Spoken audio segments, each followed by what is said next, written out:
You know, there are American heroes who don't like this idea. Neil Armstrong, Gene Cernan have both testified against commercial spaceflight and the way that you're developing it, and I wonder what you think of that. I was very sad to see that, because those guys are, those guys are heroes of mine, so it's really tough. I wish they would come and visit and see the hardware that we're doing here. And I think that would change their mind. They inspired you to do this, didn't they? Yes. And to see them casting stones in your direction.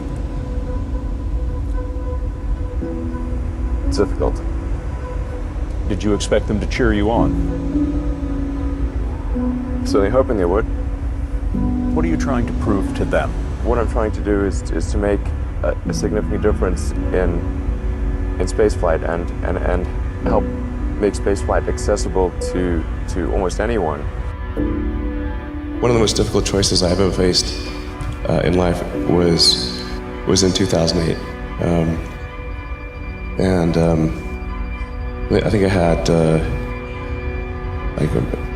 maybe $30 million left, or $30 or $40 million left in 2008. And I had two choices. I could put it all into one company, and then the other company would definitely die, or split it between the two companies. But if I split it between the two companies, then both might die. When you put your blood, sweat, and tears into creating something, or building something, it's like a child. And so it's like, which one am I going to let one starve to death? I couldn't bring myself to do it, so I split the money between the two. Fortunately, thank goodness, they both came through. What was your biggest failure, and how did it change you? Well, there's a ton of failures along the way, that's for sure. As I said, for SpaceX, the first 3 launches failed. And we were just barely able to scrape together enough parts and money to do the 4th launch. If that 4th launch had failed, we would have been dead. So multiple failures along the way. I tried very hard to get the right expertise in for SpaceX. I tried hard to find a great chief engineer for the rocket, but the good chief engineers wouldn't join, and the bad ones, well, there was no point in hiring them. So I ended up being chief engineer of the rocket.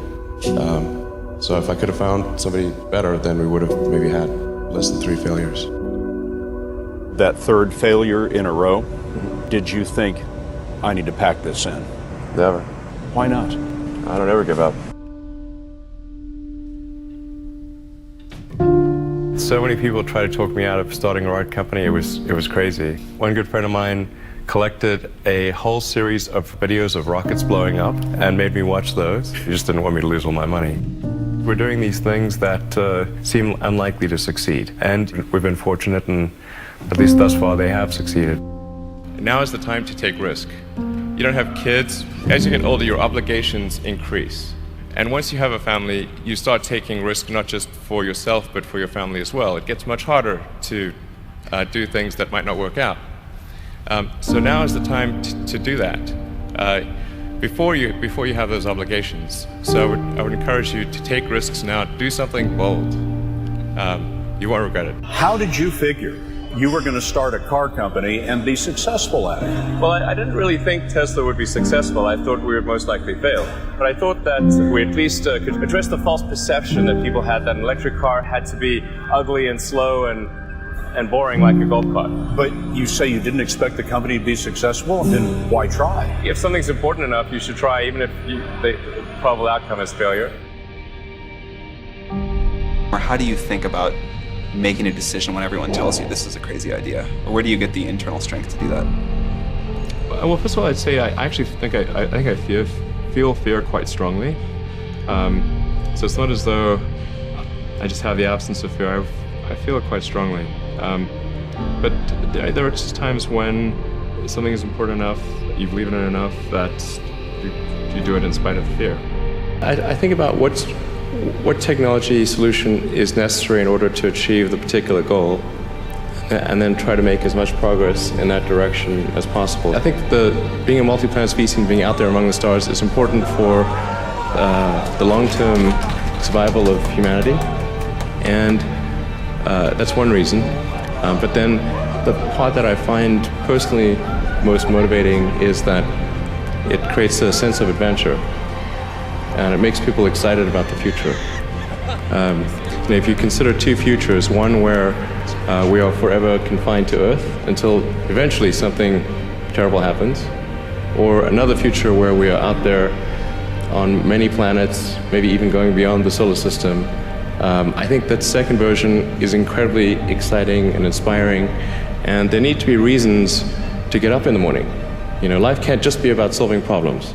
Otherwise, what's the point? There's got to be things that people find inspiring and make life worth living.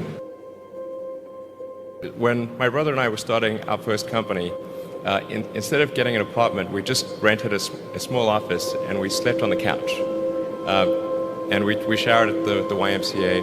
And we're so hot up, we had one computer. So the website was up during the day, and I was coding at night. 7 days a week, all the time. And I sort of briefly had a girlfriend in that period, and in order to be with me, she had to sleep in the office. So work hard, every waking hour. That's the thing I would say, particularly if you're starting a company.